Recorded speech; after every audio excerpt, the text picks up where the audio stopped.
We are going to continue the free agency talk with Downtown Hockeytown, presented by Labatt Blue Light. And today's guest joining us from NHL.com is Nick Cotsonika. Nick, we're going to talk to you, of course, about free agency, but we haven't talked to you about the draft yet either. So a lot of Red Wings news to cover. But first of all, thank you so much for taking the time to join us again. Thanks for having me. I appreciate it. We love it. We're so glad you could join us. So like I said, a lot to talk about with the Red Wings. Since the last time we talked to you, you've actually been in the bubble for a while. So you're going to have to tell us about that sometime, but definitely the Red Wings draft. What did you think of the draft class overall? Well, I'm not a draft expert. I haven't watched all of these guys play, but what's significant to me is that Lucas Raymond, he's the highest pick the Red Wings have had since 1990, since they took Keith Primeau.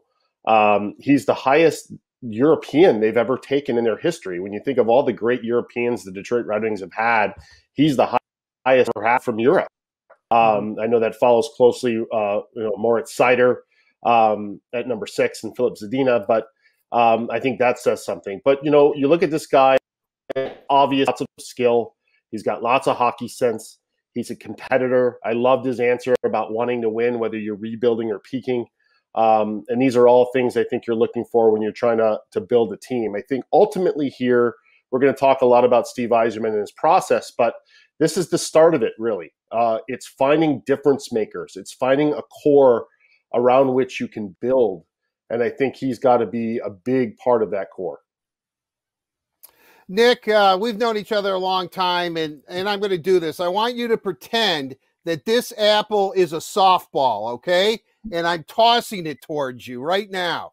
If we would have prearranged this, you would have been catching an apple right now, but we didn't. You got a donut you could I toss just me wanted instead?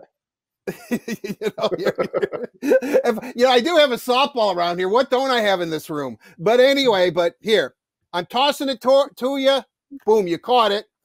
Yeah, there you go, Nick. Yeah. With that said, though, what is your biggest takeaway from the draft and free agency thus far? When you look back at it right now, what really stands out to you?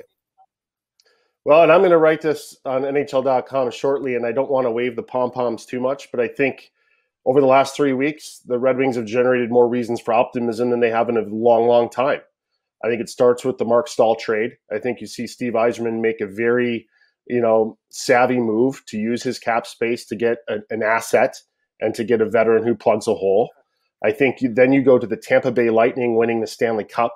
It's a team that Yzerman had a big hand in building and also groomed his successor to put it over the top with some more moves. And then I think you look at the draft, you look at Lucas Raymond at number 4, and then you look at lots of picks, lots of skill. And those are all lottery tickets that you hope that they can cash in on some of them. And then you look at the short-term deals that they've done with veterans. What I love about it is, look, let's face it, the Red Wings cannot sell the chance to win the Stanley Cup right now, okay? They're not the Vegas Golden Knights. They're not some of these other teams that have a chance to win the Cup. But what he can sell is opportunity, and what he can sell is Detroit. I think it's significant that he found some players that want to be in Detroit. That helps you land these guys, and it also helps you to have a good atmosphere, enthusiasm, some passion in your dressing room while you're in a transition period. And let's face it, that's what they are, right? When you have a guy like John Merrill, who grew up, playing for Little Caesars, going to Joe Louis Arena, wanting to be a Red Wing. When you have Vladislav Nemesnikov, who's Slava Kozlov's nephew, grew up walking around the locker room getting autographs on hockey cards. I think that helps, right? It's not everything, but it helps. It helps bring them in, and it helps create the culture that he wants to have. And he's got lots of flexibility for the future. This is still the early stages, but I think now you're starting to see the plan a little bit more start to be implemented. We knew that the Red Wings were going to make a move on a goaltender during free agency, and they signed Thomas Greiss. What do you think of the signing, and what do you think playing time will be like for him? Is it 50-50 with Jonathan Bernier? I don't know the answer to that. Jeff Blash will have to decide that. But Steve Yzerman made it clear that Greiss is going to play a lot.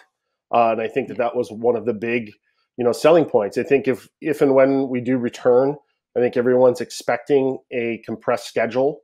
So we need 2 goalies. I also, I need to look at Jonathan Bernier here.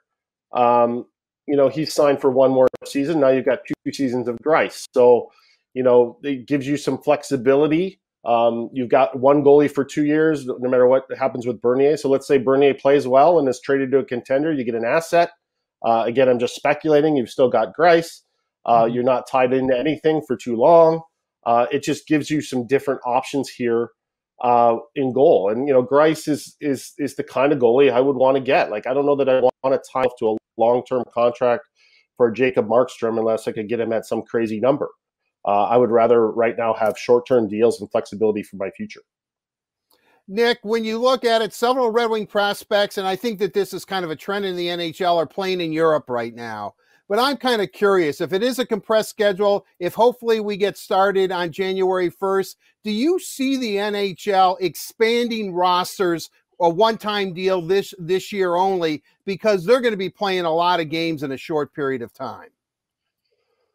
Yes, I can with fact, but I'm sure that's being considered, especially if you don't know if the American Hockey League is going to play and how that's going to look. They're going to have to do something, A, to have players ready to step in, and B, to develop those players. So I know all those types of things are being discussed. I love that the Red Wings have lots of guys in Europe. You want these kids to play. I mean, the Red Wings process is really not about this coming season. It's about seasons to come. So I love that they have lots of guys over there playing, and if some of them stay over there and play the whole season, so be it. Whatever is best for their development, wherever they're going to play the most, play, not just a lot of minutes, but lots of situations, pressure situations. Let them play and figure out what's best for them long term. We were just also talking about this with Drew Miller, that are the Red Wings going to make any more moves leading up to training camp? What do you think? And do you think there is another place that they need some improvement? Well, you listen to things around the league and it seems like a real standstill. Vegas Golden Knights GM Kelly McCrimmon, a Michigan alum. Sorry, I had to get that in there. He was saying last night that it's pretty much gridlock around the league. There's lots of teams that are either up against the flat cap or up against their internal budgets just because of the economics right now. What's interesting about Steve is he's got lots of cap space, and I think they're willing to spend if it makes sense. So, I know he's still sniffing around at Mark Stahl type deals, right, where you can basically use your cap space to get future assets. You got to be careful there because you don't want to eat up all that cap space. It's not infinite. Right. So you want to be careful what you do, but I know he's sniffing around and I think there are opportunities there if he wants. So I think you look at that first and then you maybe see if you can do some more bargain shopping, because there's a lot of people who are in, there are teams in cap trouble. There are free agents now who have no chair.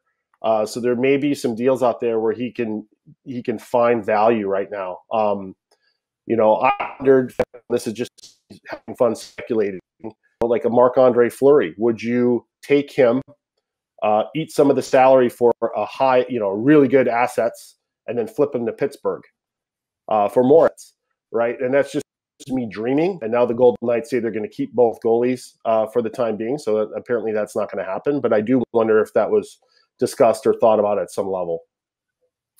Nick, we both covered Steve for many, many years as a player. And, I kind of went out on a limb, but I think people know that, Steve and I have mutual respect for each other. We're really tight friends. Eventually I'm going to get him on this show. I know we keep running out of time, but that's going to happen. But I made this statement. In the studio there with you. Yeah. I want him right there. Well, you know what? The premixed margaritas would be flowing. But with that said, I seriously, I made this statement, and I can't believe I made it. And I know you've seen him obviously as a player and as an administrator. He could end up being a better executive than he was a player, which is saying something. I'm pretty amazed at how he is able to maneuver and his grasp of this situation. Yeah, that's quite a statement because he was quite a player. He was one of the greatest players in NHL history. Won 3, championships as a player. I mean, that's a high bar. But yeah, he's good. And we could spend the whole show breaking down what he did in Tampa. And you got to remember what he did in Tampa. He inherited Stamkos and Hedman. He had Saint Louis and Le Cavalier still there as well. So he started in a much better position in Tampa than he started here. He still remade that roster completely. And you look at some of the gems they unearthed in the draft, some of the deals they did. He's a large reason why they ended up winning the Stanley Cup. I think it's still very, very early in Detroit. I think it's a bigger challenge for him in Detroit. But that's what I mean about the last 3 weeks. I think now you can see a little bit of the plan starting to take shape. And I think it's still early. But you know what I about is he doesn't box himself into corners. He doesn't set timelines. He gives himself a lot of flexibility, both in terms of contracts in the roster and in public relations, right? Just setting expectations.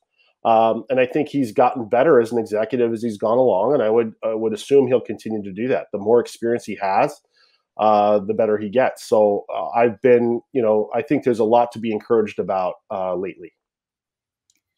All right, Nick, I'm going to take a left turn here and talk about the bubble. You were in the bubble, and you're the first media member that we have had on the Word on Woodward that was in the bubble for the NHL playoffs. I just want to ask you, what was the experience like for you? Well, I was in the bubble for a week, and then full disclosure, NHL.com ended up withdrawing from the bubble because I think the league wanted to be fair to the independent media that wasn't able to be in the bubble. So it ended up being a shorter stay anticipated. But it was surreal. Really what hit you in the face were just the amazing protocols that they had in place and how strict they were.